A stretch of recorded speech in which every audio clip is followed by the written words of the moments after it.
what does the global crisis mean for activism? It should be an opportunity to confirm what the activists have been saying, the fighters for global justice, for years and years and years now, that we were heading toward this. Neoliberalism only produces crisis of this scope, and actually the scope of the present crisis is still rather unknown, but it might very well be, even deeper than than the world knew in the 30s.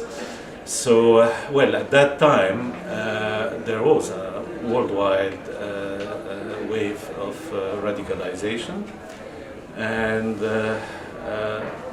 this present crisis might also be the starting point of such a radicalization, although I would say the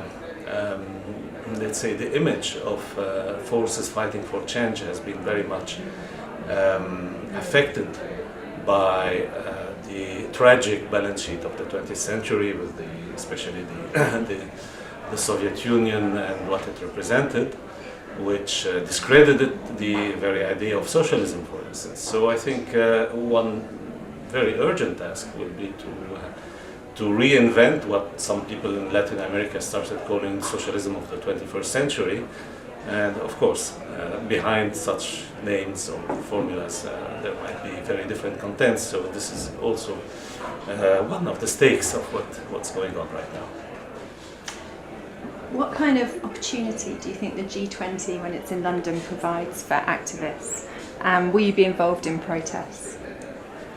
Well, I think that for now, several years, these summits of all kinds have become also,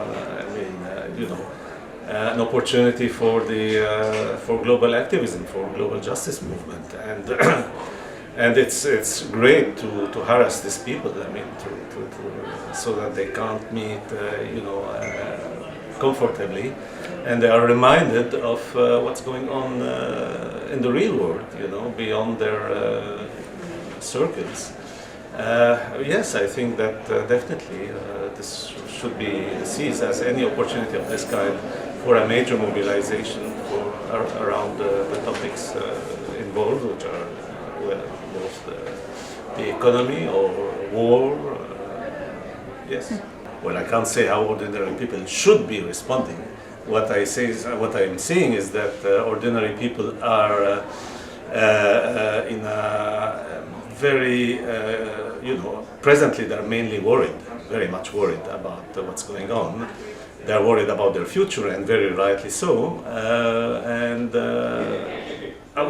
If I would say what they should do, I think they should listen to the kind of messages that we have been promoting for years, if not decades, and start joining the fight for regime change on the global level.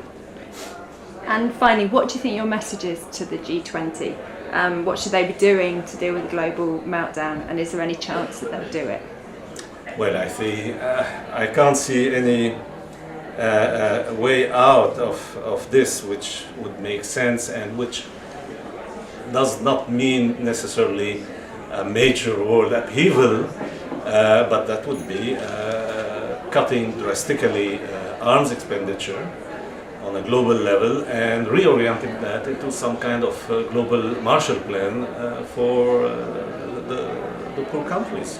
I mean, this is the only way out that makes sense. Actually, if you think of the Great Depression in the 30s, there were no purely capitalist solutions out of it, and it's not true that the New Deal, for instance, in the United States solved the problem.